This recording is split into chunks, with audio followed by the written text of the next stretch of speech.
Casey Anthony is trying to make a comeback on TikTok, 14 years after escaping punishment for her alleged role in the death of her 2-year-old daughter. Now, in case you don't know why the entire internet is mad at her, let me take you down memory lane. 911, what's your emergency? I called a little bit ago, the deputy sheriff. I found out my granddaughter has been taken. She has been missing for a month. This was the 911 call that started it all. July 15, 2008. Casey Anthony's mom, Cindy Anthony, was in tears as she informed the officer on the other side of the call about her 2-year-old granddaughter's disappearance. She'd been gone for 30 days at this point, and this was the first time the police would be informed about it, which raised more than a few questions. Why didn't the mother call the police for 30 whole days? Why did Casey wait for her mom to find out before the police got involved? And most importantly, where is Kaylee? We're talking about a 3-year-old little girl. My daughter finally admitted that the baby's in the store. I need to find her. Your daughter admitted that the baby is where?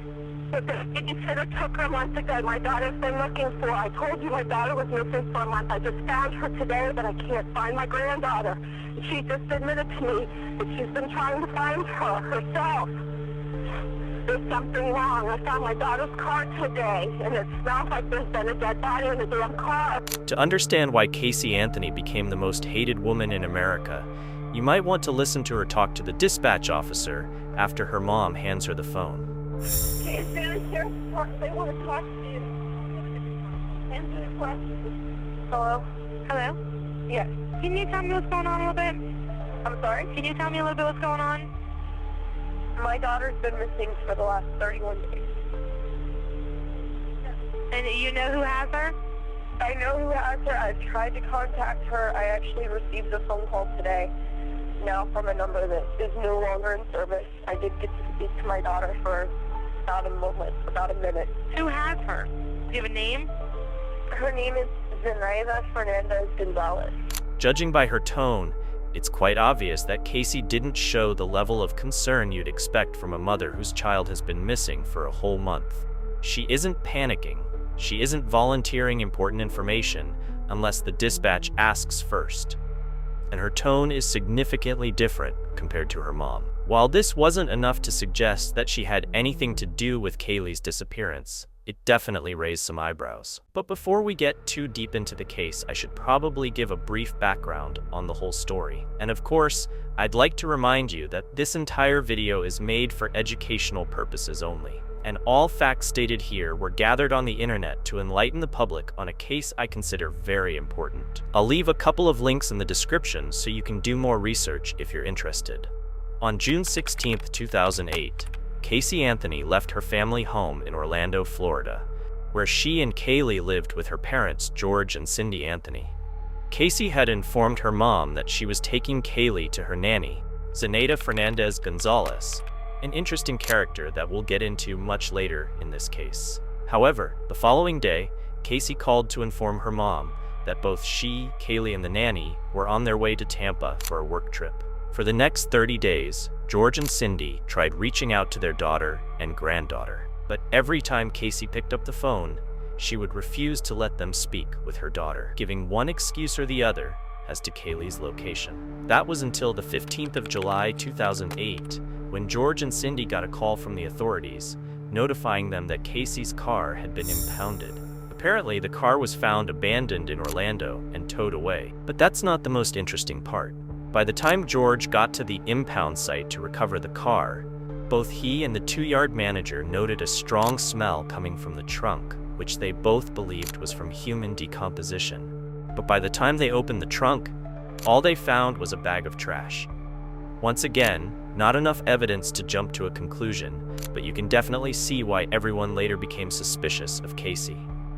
Thanks to one of her friends, Casey's parents were finally able to track her down to the home of her boyfriend, Tony Lazaro, where she was found smoking pot.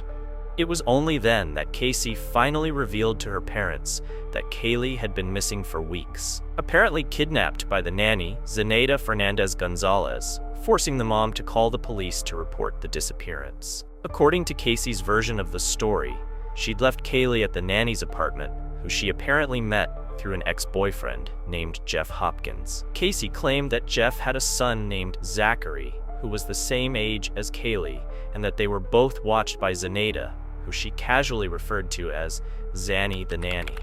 Apparently, she was also in Jacksonville to rekindle her romance with Jeff, who had a bit of money since he worked at Nickelodeon.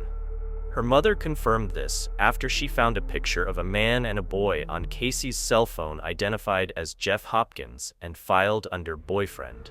The only problem was, everything Casey told her mom and the detectives was a complete lie. How long had you known Zenaida? Almost 4 years. It'll be 4 years Christmas this year. And where did you meet her? Who did you meet her through? A mutual friend, his name is Jeffrey Michael Hopkins.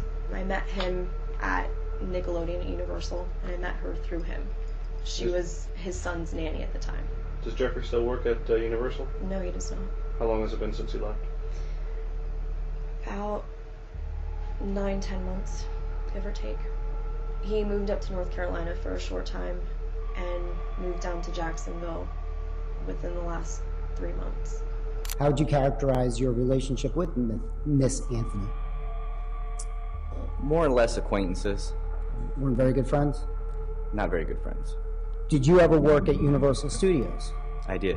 When did you work at Universal Studios? Approximately 2002. How long did you work there for? 1 year. Did you ever work there at the same time that Casey Anthony worked? I don't think so. You don't recall ever seeing her there? Never. Did you ever introduce Casey Anthony to a woman by the name of Zenaida Gonzalez? I did not. Did you ever use Zenaida Gonzalez as a nanny? No, sir. Do you have any children? No, sir. Have you lived in the Orlando area consistently since 2002? Yes, sir. Have you ever lived in Jacksonville? No, sir. Have you ever lived in North Carolina? No, sir. Did you see Casey Anthony in the month of June of 2008? No, sir. That was Jeff confirming in the court under oath that not only does he not have a close relationship with Casey, he didn't even have a kid at all. Jeff would later confirm that she only attended middle school with Casey and hadn't met her since then, except for that one time he randomly ran into her at a bar. When you compare that with Casey's version of events, a couple of inconsistencies start to emerge. That wasn't the only obvious lie Casey told her parents and the investigators. As a matter of fact, she seemed to have built her whole life on a web of lies. A major mystery surrounding this whole case has been the identity of Kaylee's father. And during my research, I found more than a few names that just seemed to pop out of nowhere. First was the claim by Casey's defense attorney, Jose Baez, that it was Casey's own brother, Lee, who probably got her pregnant.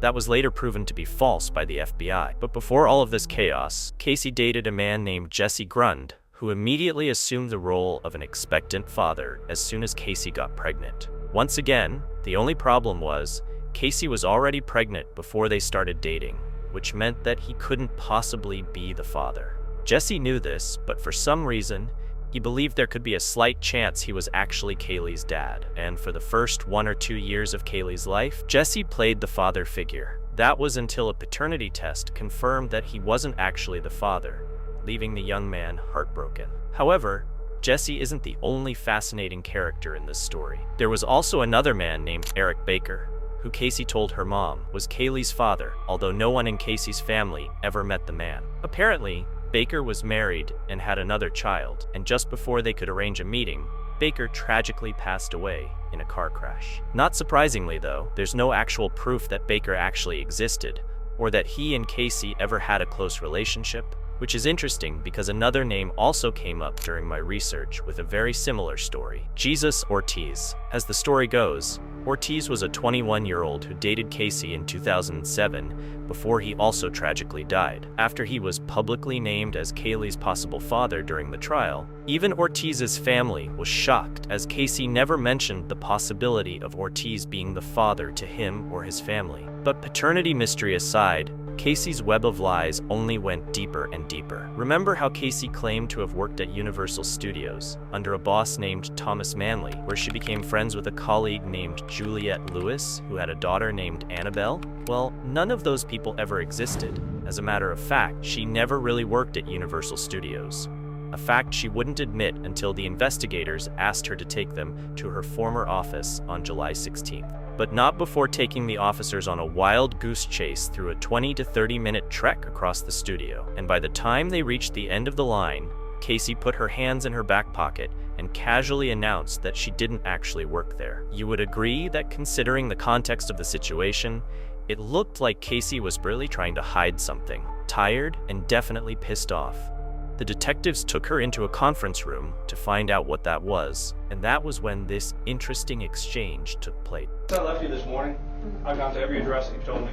I came over here, I've already talked to all the employees.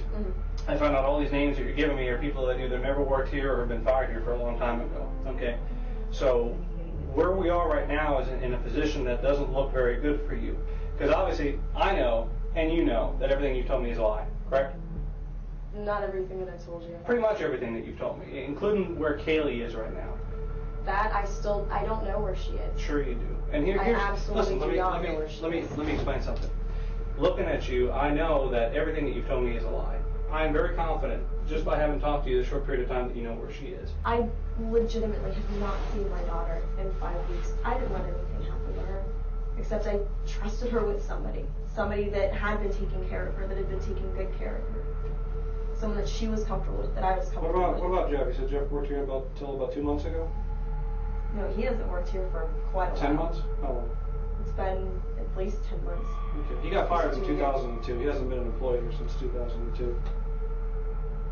For most people observing the case from the outside, it was really hard to believe that Casey was capable of telling the truth, since she'd conveniently lied over and over, which is very strange, since the same people she was lying to were the same people trying to find her missing daughter. The truth is, Casey hadn't worked at Universal Studios for almost 3 years, since she took a maternity leave while she was pregnant with Kaylee. And even when she worked there, she actually sold pictures of people who went on the Incredible Hulk ride. Casey was immediately arrested, marking the beginning of one of the most famous murder trials in American history. Even after she was arrested, Casey showed more concern for herself than for her daughter. And although Kaylee's body had not been found yet, her conversations with her parents and friends seemed to point to the fact that she already came to the conclusion that Kaylee was dead. On the 14th of October 2008, Casey was indicted by a grand jury on charges of first-degree murder,